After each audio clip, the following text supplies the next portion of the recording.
Bonjour à tous.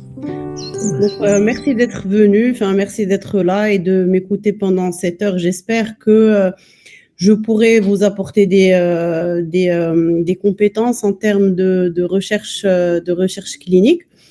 Donc, merci beaucoup pour l'invitation. C'est un sujet qui m'intéresse particulièrement parce que on est tous donc dans des pays d'Afrique où on n'a pas beaucoup de ressources.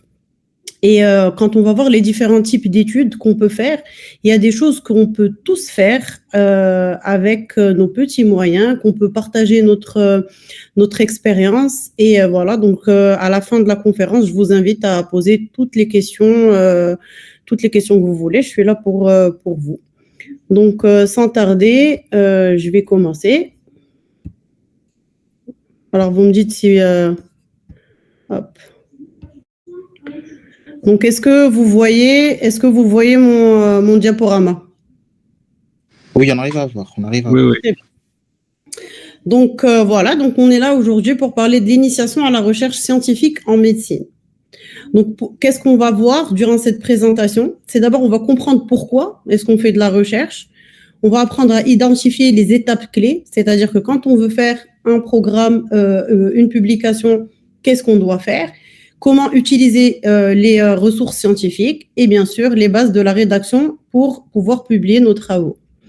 Donc, ce qu'il faut savoir, c'est que la recherche scientifique permet de produire des connaissances nouvelles. C'est grâce à la recherche qu'on fait un partage d'expérience, c'est grâce à la recherche qu'on découvre de nouvelles choses et qu'on déduit de nouvelles choses.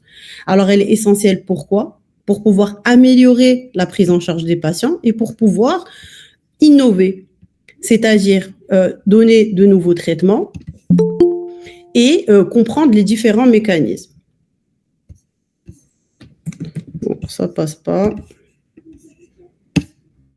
Attendez, le diaporama, voilà.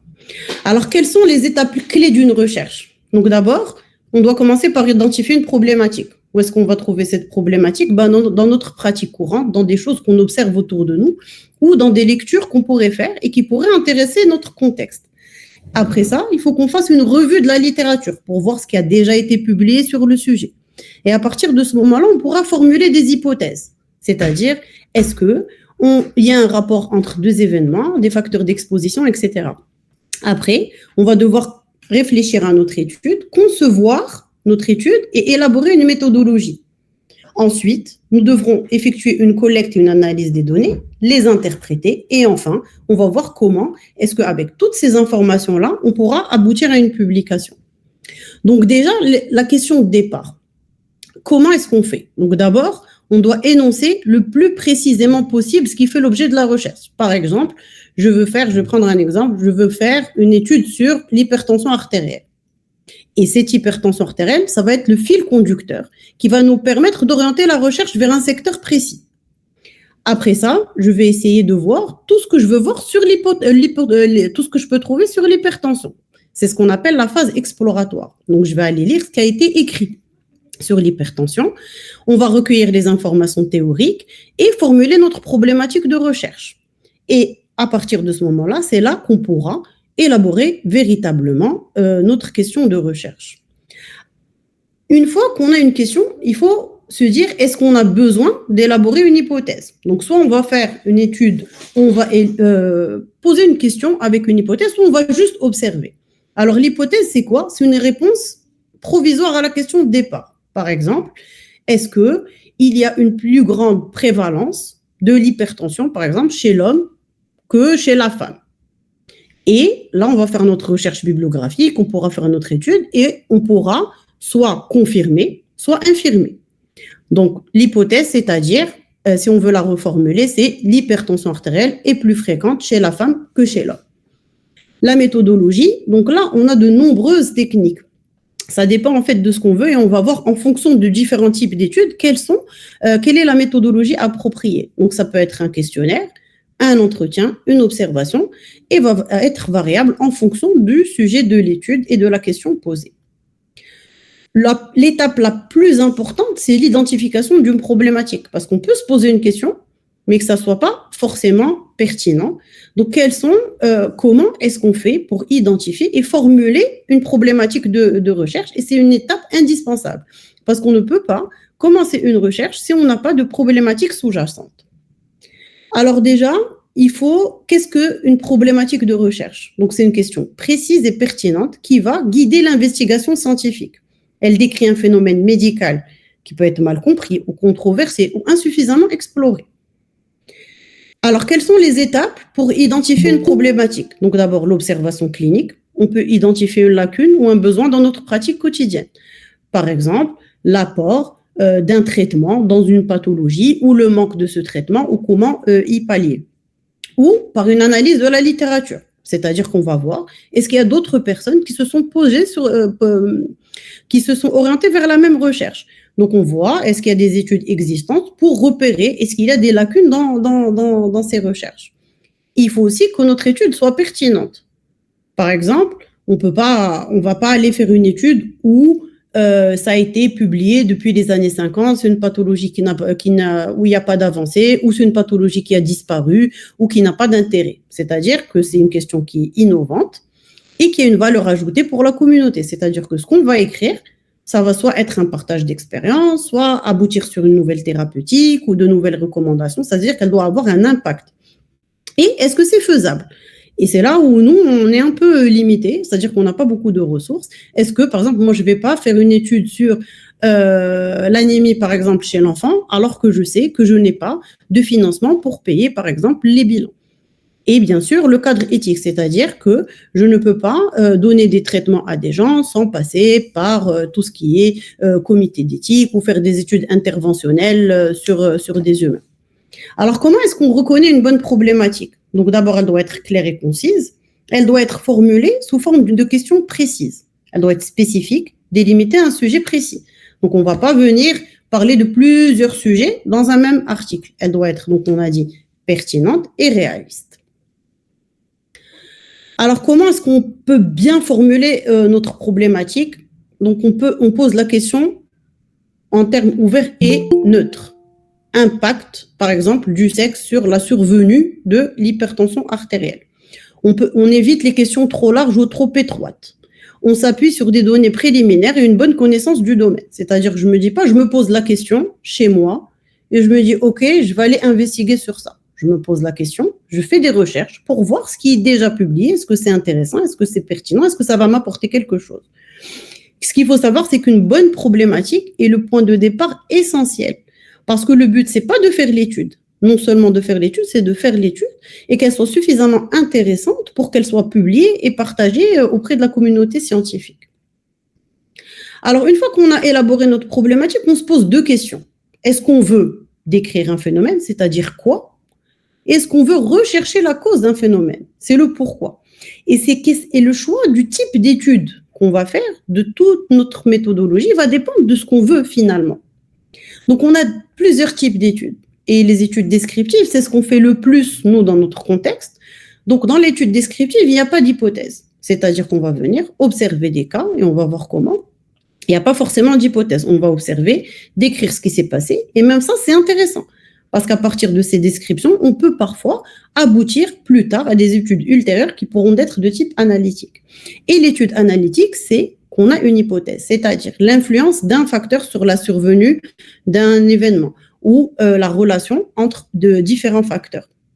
Et quand on émet une hypothèse et qu'on fait une étude analytique, ça peut aboutir à une généralisation des résultats, c'est-à-dire qu'en fonction de l'échantillonnage, on peut dire que ce traitement-là, par exemple, est efficace. Ces personnes qui sont exposées à ce facteur de risque ont un risque élevé, par exemple, de développer une maladie. Alors, dans les études descriptives, il y a les études de cas. Alors, c'est-à-dire un seul cas. Quand c'est un cas rare, où c'est intéressant de les partager parce que plus on les partage dans le monde, plus on voit comment est-ce qu'on peut les traiter, quels sont le pronostic, etc.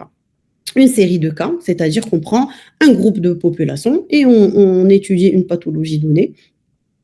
On a aussi les études transversales. Alors, les études transversales, ce qu'on appelle les études de prévalence, c'est la fréquence de survenue d'un événement à un moment précis.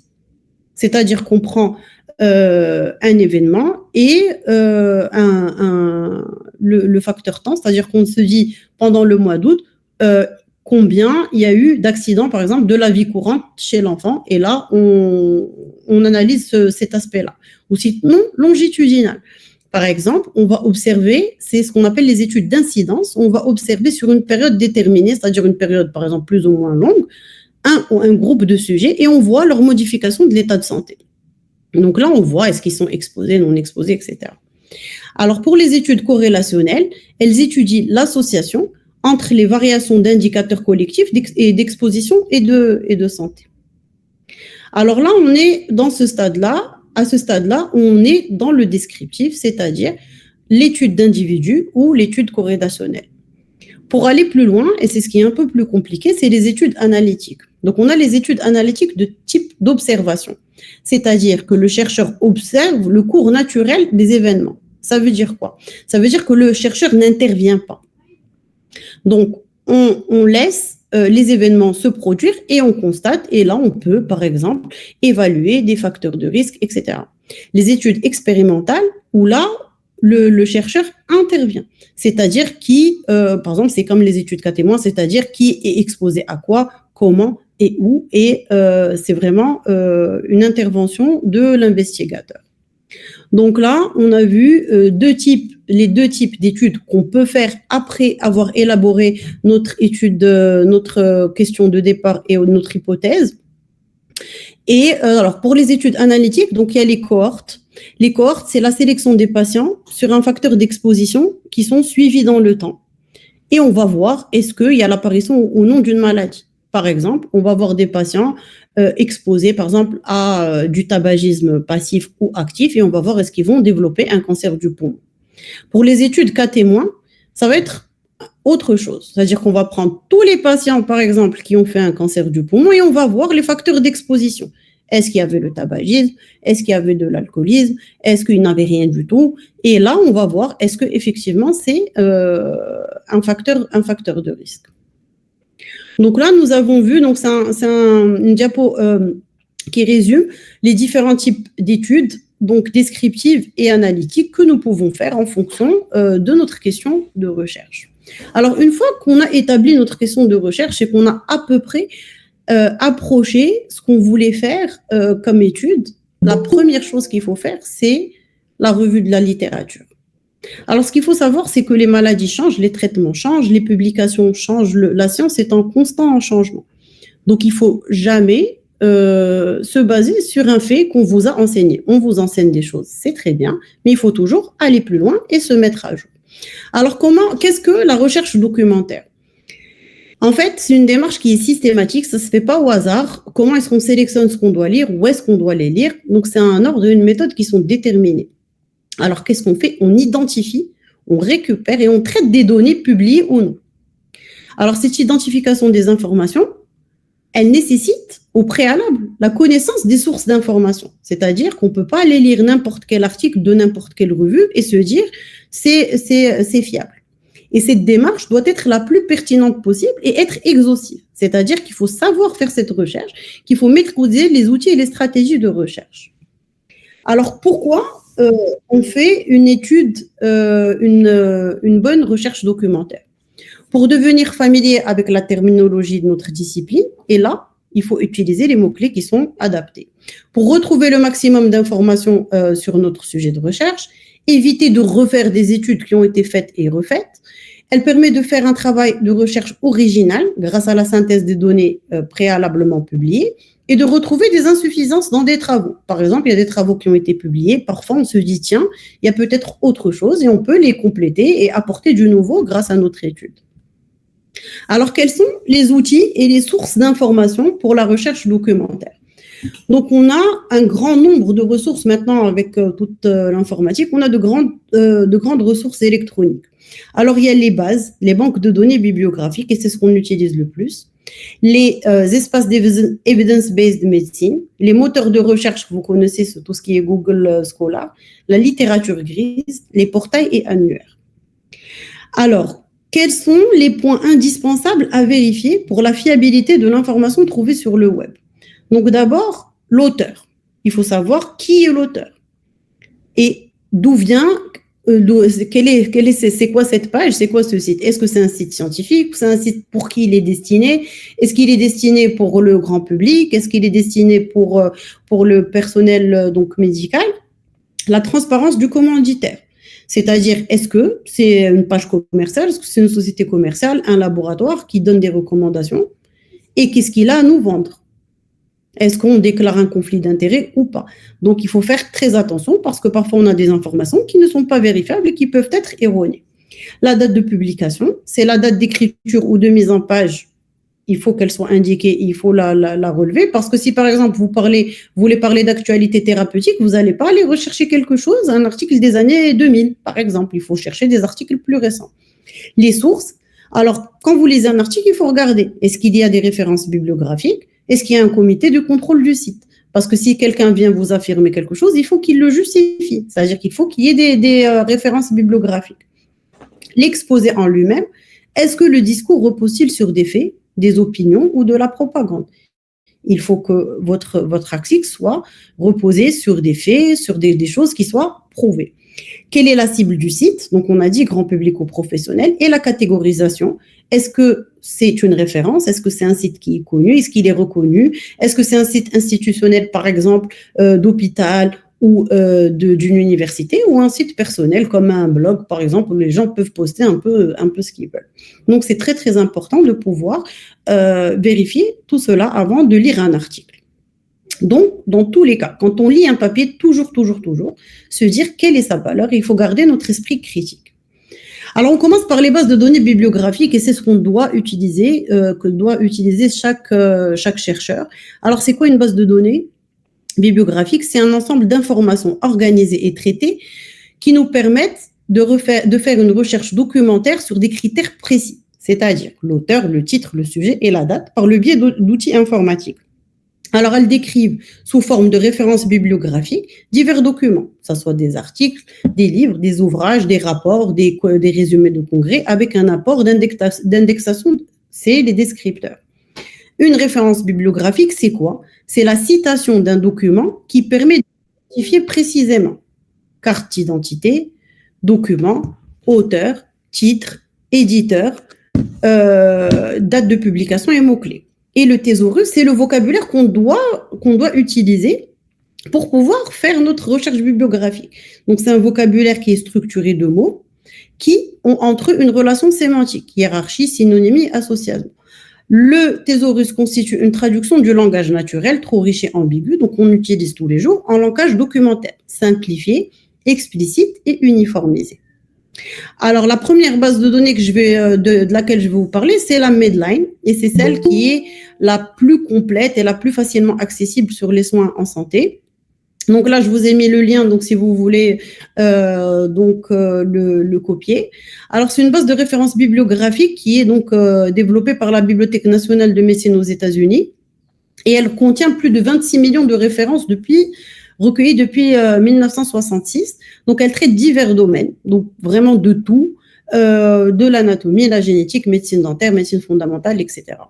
Et elle est à 90% en anglais. Donc, le français, donc désolé de vous dire ça, mais il faut qu'on commence à lire et à rechercher en anglais. Et même un article écrit en français va être indexé en anglais.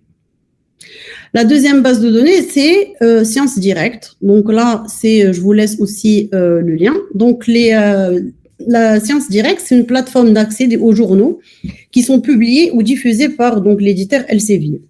C'est un domaine des sciences de la vie, physique, médicale, technique et sociale. Les références et les abstracts de toutes les ressources sont consultables. Par contre, le texte intégral n'est possible que pour les titres auxquels l'université est abonnée. Donc là, on peut lire les résumés. Il y en a certains qui sont visibles, les anciens en général, mais il faut que votre université soit abonnée. Scopus, alors, c'est une troisième base de données qui, elle aussi, est très exhaustive. Elle est aussi multidisciplinaire, mais s'intéresse aussi aux sciences exactes, donc la médecine, sciences sociales, arts, sciences humaines. Alors, ses spécificités, c'est qu'elle a une couverture très large et exhaustive de la littérature scientifique mondiale. Elle propose des articles qui proviennent de revues de comités de lecture, d'actes de conférences, de livres et de brevets. Alors, il est aussi utilisé pour analyser certaines situations et évaluer l'impact des publications scientifiques à travers le monde. Alors, il y a aussi Embase. Donc, c'est la 4e base de données dont le domaine principal est la santé, la médecine, la pharmacie et les sciences biomédicales. Donc, elle couvre les publications européennes et inclut également des conférences, ce qui permet d'avoir accès à des travaux de recherche en cours et des résultats préliminaires. C'est-à-dire que ce n'est pas forcément des résultats qui sont publiés. Et elle permet une couverture approfondie des études sur les médicaments et les essais cliniques, et elle est aussi en anglais. Web of Science, dont le domaine principal est multidisciplinaire, sciences exactes, sciences sociales, arts et sciences humaines. Donc, ces spécificités, elle est connue pour sa base de données, Science Citation Index, qui permet de tracer les citations et les publications pour évaluer l'impact des travaux scientifiques. Donc, c'est une ressource clé pour évaluer la pertinence d'un article en fonction du nombre de fois où il a été cité par d'autres chercheurs. Donc ça, c'est quand vous allez devenir un grand chercheur, vous allez sur Web of Science pour voir combien vos articles ont été cités 2 fois. Et bien sûr, elle privilégie les publications anglophones. Alors, en dehors des bases de données, il y a ce qu'on appelle les ressources de la médecine basée sur les preuves. C'est le concept de l'evidence-based medicine. Alors, l'evidence-based medicine, c'est ce qui permet la prise de décision. Et elle est basée sur la preuve scientifique, les préférences et valeurs du patient, les conditions cliniques et l'expérience et le jugement du praticien. Alors, où est-ce qu'on trouve ces informations? Ces informations, on les trouve dans les sources primaires. Alors, c'est ce qu'on a vu, les sources primaires, les publications de recherche originales, et les sources secondaires, c'est la synthèse des publications qui sont développées par les groupes de l'EBM pour informer le praticien donc sur les sujets les plus importants. Alors, la plus importante, c'est la Cochrane. Alors, on a parmi ces sources secondaires, c'est les revues systématiques de la Cochrane et les evidence-based journals. C'est donc dans chaque spécialité, on peut trouver ce genre de journaux qui font l'evidence-based medicine et qui font des synthèses et des résumés critiques des données de la littérature. Alors, la Cochrane, donc aussi, là aussi, je vous demande de prendre ce site web. C'est une collection de bases de données qui contiennent des données factuelles sur des effets des soins de santé. Alors, elle a pour objectif d'aider les professionnels de santé à prendre de bonnes décisions et elle est reconnue comme la référence dans le domaine de la médecine fondée sur les preuves. Les moteurs de recherche, donc c'est ce que je pense que la plupart des gens utilisent. Alors, les moteurs de recherche, c'est un site web qui permet de donner une liste de pages Internet liées à des mots-clés qu'on a choisis. Alors, le plus connu dans notre domaine, c'est le Google Scholar. Et c'est un moteur spécialisé dans la recherche, qui est un moteur spécialisé dans la recherche de documents scientifiques. Il permet en plus de connaître le nombre de citations faites sur des ressources présentées. On a les portails annuaires, ça, c'est plus donc des zones d'accès d'informations médicales. Donc, on a le SISMEF du CHU de Rouen. Il a pour but de cataloguer et l'indexation des sites médicaux francophones accessibles sur Internet. Alors, la littérature grise, c'est quoi? C'est la production non indexée dans les catalogues officiels d'édition et dans les circuits conventionnels de diffusion. Donc, c'est les résumés qui ont été soumis pour les congrès, les documents gouvernementaux, les études non publiées et des rapports. Ils sont plus faciles d'accès sur Internet grâce aux moteurs de recherche. Alors, comment est-ce qu'on va faire cette recherche documentaire? Donc là, on a vu où faire la recherche, mais maintenant, comment on va faire? Alors déjà, il y a 7 étapes pour faire une recherche. Donc d'abord, on a la faisabilité de l'étude et définition du sujet. Donc, il faut vraiment connaître notre sujet. Donc là, il faut lire les ouvrages, des revues, etc., utiliser les moteurs de recherche, la littérature grise pour voir est-ce qu'il y a des choses, est-ce que c'est pertinent ou pas.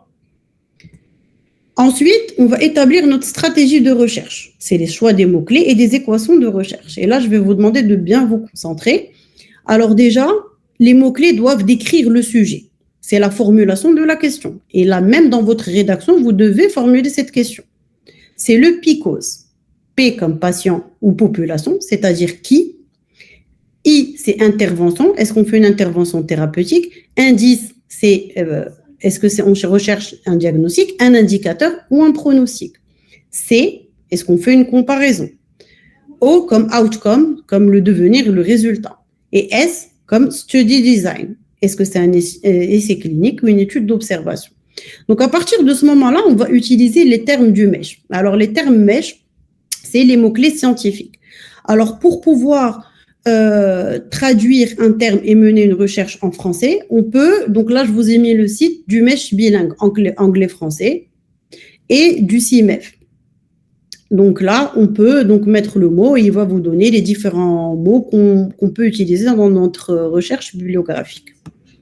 Alors, une fois qu'on a nos mots-clés, enfin les mots de recherche, comment est-ce qu'on va les mettre dans soit dans notre moteur de recherche ou dans notre base de données? Donc, c'est comment, parce qu'il ne faut pas mettre les choses au hasard. Par exemple, quand on veut une intersection, ça veut dire HTA et obésité. Donc, on va écrire HTA and ou et and all the items, c'est-à-dire tout. Si on veut une union, c'est-à-dire HTA plus obésité et ou. C'est-à-dire soit HTA, soit obésité, soit HTA plus obésité, par exemple. Donc là, on doit mettre or, virgule, ou any of the items. D'accord? Alors pour l'intersection, ça veut dire que là, on va chercher les articles qui vont traiter de l'HTA et du diabète. Pour l'exclusion, c'est-à-dire je vais mettre HTA sans obésité. Donc je vais mettre HTA, not, or sauf obésité. Donc une fois qu'on a fait ça, on va formuler notre équation de recherche. Donc déjà, on va rechercher l'expression exacte. Donc on va la mettre entre guillemets et parenthèses. Par exemple, fibre optique ou fibre optique entre parenthèses.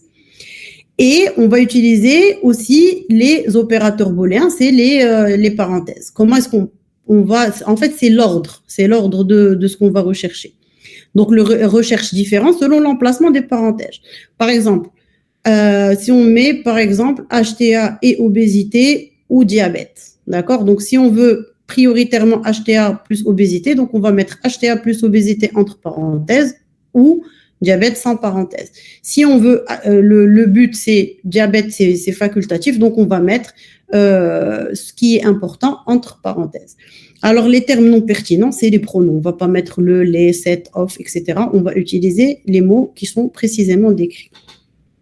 Donc bien sûr, on va choisir quand on va refaire notre recherche des bases pertinentes. Donc on l'a dit via PubMed, Sciences Direct, Scopus, et on peut faire une recherche simple, c'est-à-dire par mot, ou de mot du titre, ou par abstract, mot-clé, auteur ou titre de la revue, si on la connaît, ou par une recherche avancée qui va être plus avancée, qui va aller plus loin. Donc, bien sûr, on va utiliser les termes MESH et avec une possibilité de combiner les mots MESH avec les mots texte. On va affiner nos résultats on peut l'affiner par la date de publication. Par exemple, je vais m'intéresser à l'utilisation, par exemple, du budesonide dans la laryngite aiguë à partir de l'année 2023. Par exemple. Donc là, ça va me donner que les articles au-delà de 2023. On peut aussi mettre la langue. Si on n'est pas anglophone, on va mettre que les textes. On peut cliquer sur la langue, le type de l'article. Et par exemple, on va limiter, par exemple, les enfants de sexe féminin, par exemple.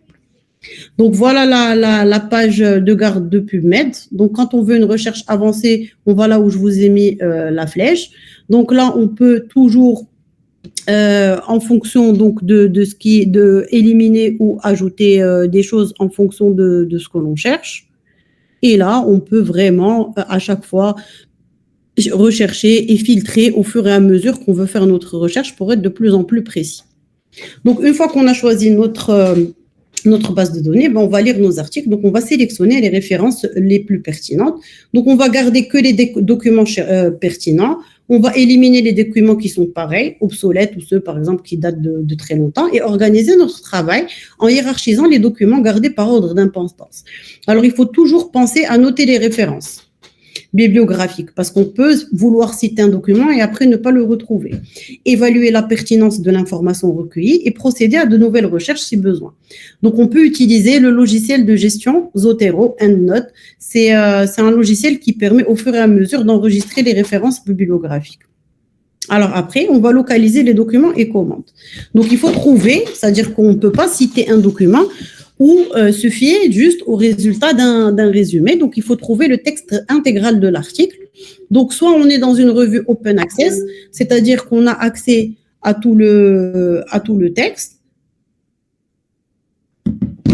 soit on peut faire des commandes auprès du campus numérique francophone. C'est un organisme régional de l'Agence universitaire de la francophonie. Donc, il est à Rabat et hébergé par l'université Mohamed V des sciences de l'éducation ou auprès du CNRST qui est juste derrière l'hôpital Lino. Ou sinon, si vraiment on n'a aucune ressource, sachez que si vous envoyez un mail, le mail de l'auteur est écrit, il y en a beaucoup qui acceptent vraiment de partager leur travail. À partir de ce moment-là, donc, quand on va lire nos documents, on va établir des fiches de lecture, faire une analyse critique et voir est-ce que finalement c'est ce qu'on voulait de cet article-là et on élaborera notre bibliographie finale. Donc, il faut réfléchir à ce stade-là à la structure du travail et au lien à établir entre les différentes parties qu'il va comporter, élaborer le plan de rédaction finale, rédiger le travail, réaliser la biographie conforme aux normes de présentation, et la présentation de références selon les systèmes de référence. Alors, le système le plus utilisé, c'est le système de Vancouver. Alors, le système les références, pourquoi? C'est important de les mettre, parce que de toute façon, vous ne pouvez pas publier quelque chose sans mettre des références, parce qu'elles servent à justifier tout énoncé et à vérifier que ces énoncés ont un fondement réel dans la littérature internationale, et elles permettent au lecteur de retrouver l'information originale. Donc, toutes les références citées doivent pouvoir être retrouvées par tous les lecteurs. C'est-à-dire que si on clique, on ne peut pas mettre de références qui sont incomplètes ou factices, etc. Donc, les trois systèmes les plus connus, donc c'est le système de Harvard, le système de Vancouver et l'alphanumérique, Alpha Number System. C'est un mélange des deux précédents. On va les voir plus en détail tout à l'heure. Alors, dans notre texte, les références, quand on lit, elles sont numérotées par ordre d'apparition. Et quand on a plusieurs fois la même référence, donc c'est le même numéro. Quand on a plusieurs références, on les sépare d'une virgule, on les met entre parenthèses. Et quand on a, par exemple, des références consécutives, on met un tiret entre les références. Donc, une fois qu'on a établi notre problématique, établi notre recherche bibliographique, maintenant, on doit faire notre schéma de l'étude. Et là, c'est là qu'on rentre dans le vif du sujet. Donc, on a défini notre problème, c'est-à-dire formuler une question de recherche claire avec, donc on a dit le PICO, quelle population, quelle intervention, quelle comparaison et quel outcome. On va choisir le type de l'étude. Est-ce qu'on va observer, est-ce qu'on va faire une cohorte, des cas témoins, une étude transversale, ou on va intervenir, dans quel cas c'est une étude expérimentale. On va ensuite définir nos critères d'inclusion et d'exclusion. On va sélectionner des participants selon les critères rigoureux pour ne pas avoir de biais. Donc, on va recueillir nos données selon une méthodologie standardisée, c'est-à-dire que la donnée du patient 1, c'est la donnée du patient lambda. Ça doit être les mêmes données, donc ils doivent être faits par un questionnaire ou par d'autres, mais en général, c'est des questionnaires ou une fiche d'exploitation et on va les analyser. Donc, on choisira les tests statistiques adaptés en fonction de l'objectif d'une étude. Et bien sûr, il faut toujours soumissionner, quand on veut faire un travail publiable, au comité d'éthique et bien sûr le consentement éclairé des patients. Alors, une fois qu'on a recueilli, on a établi notre schéma de l'étude, on a recueilli nos résultats, on arrive à la rédaction. Et j'arrive à la dernière partie de notre travail qui est les principes de la rédaction scientifique. Alors déjà, ce qu'il faut savoir, c'est que la rédaction médicale, qui est donc une rédaction scientifique, n'est pas la même chose que la rédaction littéraire, ni dans la forme, ni dans le fond, ni rien du tout. Donc, il y a des règles précises dans la forme, dans le fond et dans le style scientifique.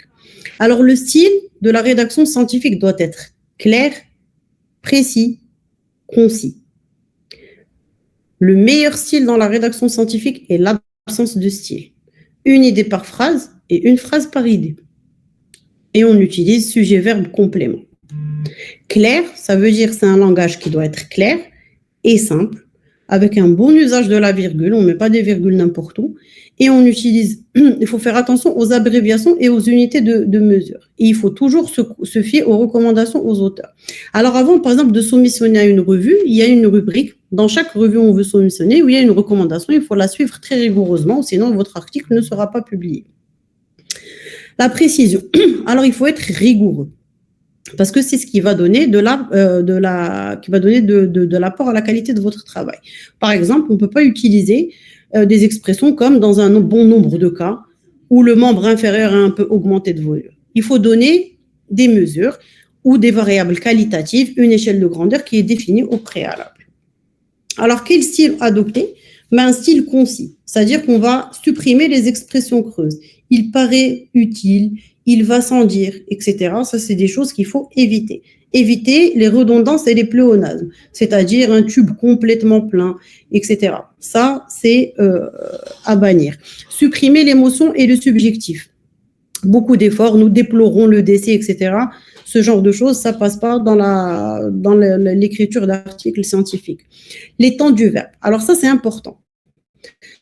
L'observation, la méthode doit utiliser le passé. Toute notion reconnue ou démontrée est formulée au présent. Par exemple, le malade entre dans le service en 1996, une intervention a été réalisée, elle découvre un urinome qui a été resséqué. Le malade sortira 8 jours plus tard. Donc, il faut faire vraiment très attention au temps utilisé. Alors, voici les différents types de publications que vous pouvez faire. Donc, vous pouvez faire un article original, un cas clinique, une lettre à la rédaction, une revue de la littérature, un article didactique, un éditorial et les mémoires et thèses. Et je pense que on est tous amenés un jour ou l'autre à rédiger un mémoire ou une thèse. Alors, les revues de la littérature, il y a deux types. Il y a la revue narrative, c'est une mise au point, et les revues systématiques, c'est une revue de synthèse qui nécessite des tests statistiques, donc qu'elles soient qualitatives ou quantitatives, donc dans le cadre d'une méta-analyse. La mise au point, c'est une revue narrative des données issues des études publiées. C'est non systématique, sans méthodologie précise, sans règles préétablies. Elle est souvent réalisée par un expert dans le domaine, donc c'est quelqu'un qui lit sur un sujet donné et qui fait une sorte de synthèse de ce qu'il a lu, qui n'est pas forcément exhaustive et avec une sélection, une évaluation subjective des données. La revue systématique qualitative, c'est une synthèse qualitative de données issues des études publiées et non publiées. Protocole strict établi a priori, vérifiable et reproductible, c'est-à-dire qu'on dit combien d'articles on a fait, etc. Exhaustivité, les données sont exhaustives et une sélection argumentée des données. La revue systématique quantitative, c'est une synthèse quantitative de données issues de plusieurs études comparables, utilisation de techniques statistiques pour pouvoir établir une conclusion. Alors, le cas clinique ou fait clinique, c'est quelque chose que nous, on publie beaucoup. Elle a pour but d'apporter une observation et de la commenter, de rapporter une observation et de la commenter brièvement. Elle doit apporter des éléments originaux, intérêt d'une démarche diagnostique ou d'un traitement. Un éditorial, c'est un article qui reflète la position de l'éditeur ou de la rédaction sur un thème d'actualité. Il peut aussi servir à mettre en valeur un sujet publié. On peut aussi avoir une lettre à la rédaction. C'est une page de commentaire d'un article publié ou partager, par exemple, des résultats préliminaires d'une étude qu'on a déjà établie. L'article original, et en général, c'est ce qu'on fait tous aussi, et c'est ce qui est le plus demandé, c'est le plus fréquent, le plus prisé, le plus utile, et il rapporte des résultats entièrement nouveaux. Il confirme des résultats précédents quand ces résultats sont incertains et introduit ou alimente des controverses. Alors, c'est ce que je vais le plus détailler parce que c'est à partir de... En fait, c'est à peu près le même plan de ce que vous allez avoir dans vos thèses. Alors, on a deux types de structure de l'article original. Donc, on a l'IMRAD qu'on utilise chez nous à la faculté de médecine et de pharmacie de Rabat et le TeamRader. Alors, l'IMRAD, c'est I comme introduction, M comme matériel et méthode, R comme résultat, A comme end discussion. TeamRader, c'est titre, résumé, introduction, matériel et méthode, résultat, end discussion, and references. Cet acronyme permet de ne rien oublier, mais surtout de ne pas délaisser la préparation d'aucun des constituants. Alors, le titre doit être élaboré au début et rectifié à la fin, parce qu'il se peut qu'on puisse rectifier un titre après avoir eu nos résultats de l'étude. Il doit être attractif, court, informatif et centré sur le point fort de l'article.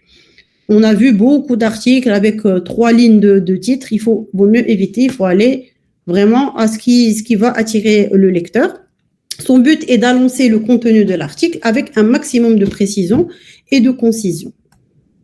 Alors, les auteurs doivent être cités juste en dessous du titre. Donc, la Convention de Vancouver indique qu'un auteur doit avoir contribuer dans l'article. On ne met pas un auteur parce que c'est un ami à nous ou parce qu'il est juste passé à côté. Non, il faut vraiment que chaque personne dont le nom figure sur cet article ait participé à l'article de quelque manière que ce soit.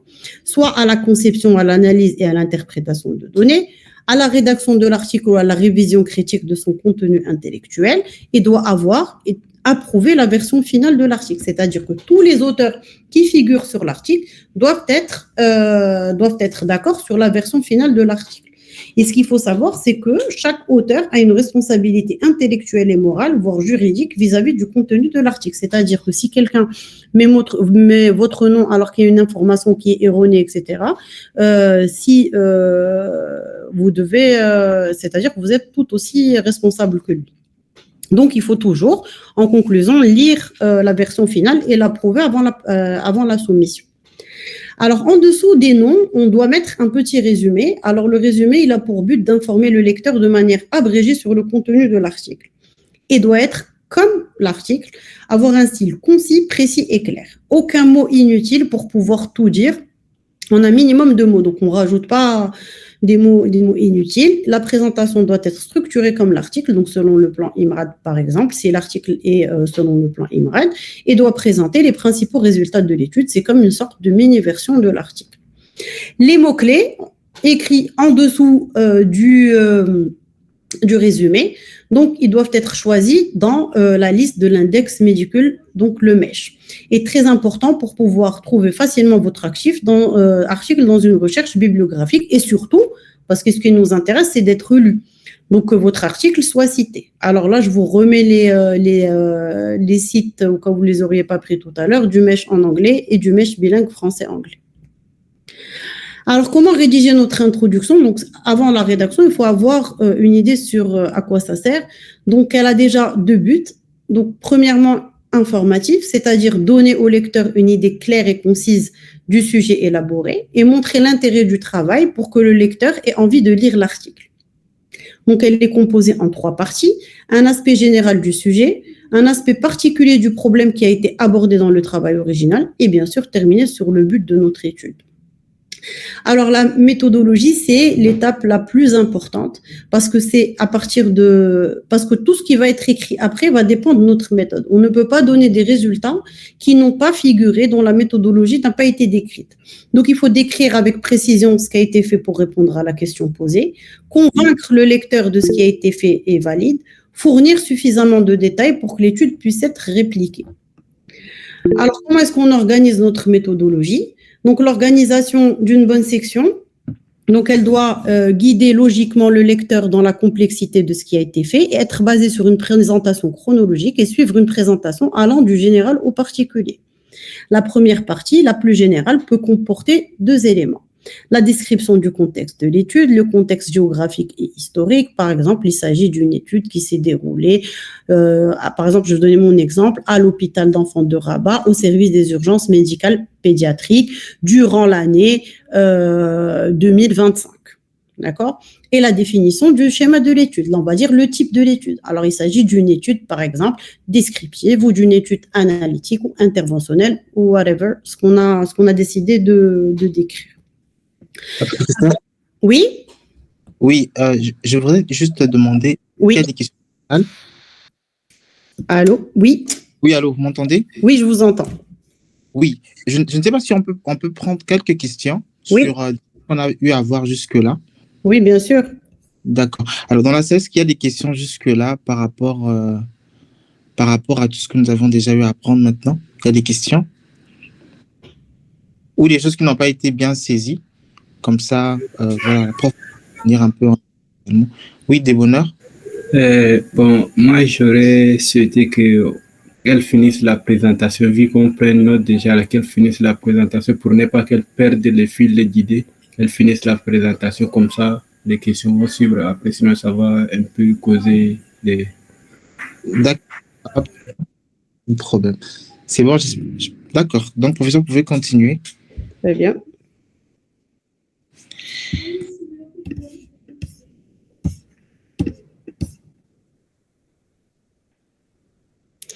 Alors, comment est-ce qu'on organise notre méthodologie?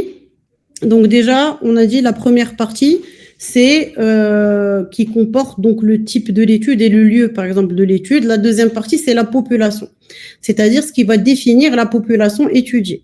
Comment est-ce qu'on a inclus, sur quels critères on a inclus nos patients. Par exemple, des patients âgés de moins de 5 ans de sexe féminin, par exemple, ou d'exclusion. Donc, ont été exclus les patients qui ont une pathologie ou qui ont déjà pris un médicament, etc. Les sites de sélection, dans quel type de structure? Est-ce que c'est des patients qui sont venus, par exemple, pour être à l'hôpital, qui sont venus à l'hôpital d'enfants, plus certains cabinets privés, d'accord? La période d'étude, par exemple, du 1er janvier au 30 décembre, et les groupes comparés, par exemple, si on a, ça c'est dans des cas où on a des, par exemple, on compare les garçons et les filles, des âges différents, des traitements, etc. La troisième partie, c'est la collecte des données. Donc, on va définir les variables mesurées. Donc, la variable dépendante, la variable indépendante. Par exemple, est-ce qu'on va définir, on va prendre, par exemple, le sexe comme variable dépendante. Donc, en fonction du sexe, on va analyser les variables indépendantes, c'est ce qui est indépendant. C'est-à-dire le sexe, c'est obligatoire qu'on ait cette information. Est-ce qu'ils ont une HTA? Est-ce qu'ils ont un diabète? Est-ce qu'ils ont une obésité, etc. Les critères de jugement, c'est-à-dire la survenue au nom d'une maladie. Est-ce qu'on a un résultat qu'on a en tête? C'est ce qui va répondre finalement à notre hypothèse de départ. Et comment est-ce qu'on a collecté les variables? Par un questionnaire? Est-ce qu'on leur a envoyé par Internet? Est-ce que c'est quelqu'un qui l'a collecté pour nous, pour voir est-ce que les faits ont été rapportés de manière exhaustive? Alors, la quatrième partie, c'est l'analyse statistique. Donc, une fois qu'on a recueilli notre donnée, on va voir comment est-ce qu'on a collecté nos variables. Après, est-ce qu'elles ont été transmises? Comment est-ce qu'elles ont été contrôlées et corrigées? Et surtout, la saisie des variables. Et quels calculs ont été faits pour aboutir à quel type de résultat? Par exemple, on a fait des moyennes d'âge, on a utilisé des médianes. Si on a fait des comparaisons, est-ce qu'on a utilisé des comparaisons de variables qualitatives comme le Ki2 ou quantitatives comme le test du student? Ça va vraiment dépendre de ce qu'on a. Ça va vraiment dépendre de ce qu'on a fait comme étude. Donc aussi, l'auteur doit aussi établir la conformité de son travail aux principes éthiques, c'est-à-dire qu'on a respecté l'anonymat de nos patients, qui sont consentants que leurs données fassent partie d'une étude, etc. Et ça, c'est très important, l'anonymat et le consentement. Et bien sûr, il faut suivre les recommandations éthiques de la déclaration d'Helsinki et avoir, surtout dans les études interventionnelles, l'accord du comité d'éthique. Alors, une fois qu'on a rédigé notre méthodologie, on va exposer nos résultats qui est finalement le vif du sujet. Donc, il faut fournir avec précision les éléments qui permettent de répondre à la question posée. Et comment est-ce qu'on va organiser nos résultats? Donc, on a deux principes qu'il faut respecter. Donc, d'abord, il faut fournir au lecteur les résultats et rien d'autre que les résultats. Sans commentaire, sans explication, sans comparaison, sans allusion, donc sans référence. C'est-à-dire qu'on va mettre l'âge moyen était de temps, on va pas dire il y avait un peu plus de ça que de ça, non, c'est-à-dire qu'on met ça c'était ça, ça c'est ça, c'est-à-dire qu'on décrit fidèlement les résultats qu'on a reçus et on respecte la même logique que la section méthode, c'est-à-dire que normalement on doit suivre tout ce qu'on a dit dans les méthodes doivent être retrouvés dans les résultats et on ne peut pas donner des résultats dont on n'a pas expliqué la méthodologie. Donc, elle doit commencer par une description de la population étudiée. Donc, elle doit indiquer à quoi a abouti le processus de sélection et permettre au lecteur de savoir qui a été étudié et s'il y a eu une distorsion par rapport à ce qui a été prévu. Et elle doit comporter une estimation du paramètre principal, c'est-à-dire doit répondre finalement à la question. Est-ce qu'il y a eu cet effet-là ou au contraire un autre effet et peut donc décrire les résultats d'un test statistique. Parfois, on peut s'égarer, donner des résultats trop détaillés ou trop nombreux et c'est compliqué de tous les exposer sous format texte avec des phrases, etc. Donc, on peut tous les résumer, c'est-à-dire on peut pas tous, mais résumer dans des tableaux et figures et d'ailleurs, c'est recommandé.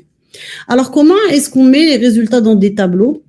Donc, déjà, les tableaux et figures doivent être compréhensibles indépendamment du texte. C'est-à-dire, si je prends le tableau, je peux comprendre ce que j'ai cherché, comment je l'ai cherché et quels sont les résultats.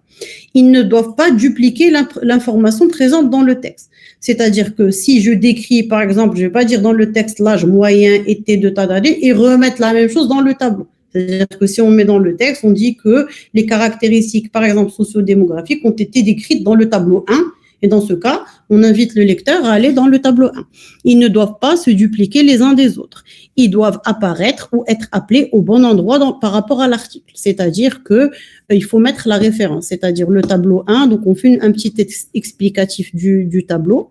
Par exemple, comme je vous ai dit, donc référence 1, enfin tableau 1, tableau 2, figure 1, figure 2. Alors, comment est-ce qu'on rédige un tableau? Donc, le titre doit être écrit au-dessus. D'accord?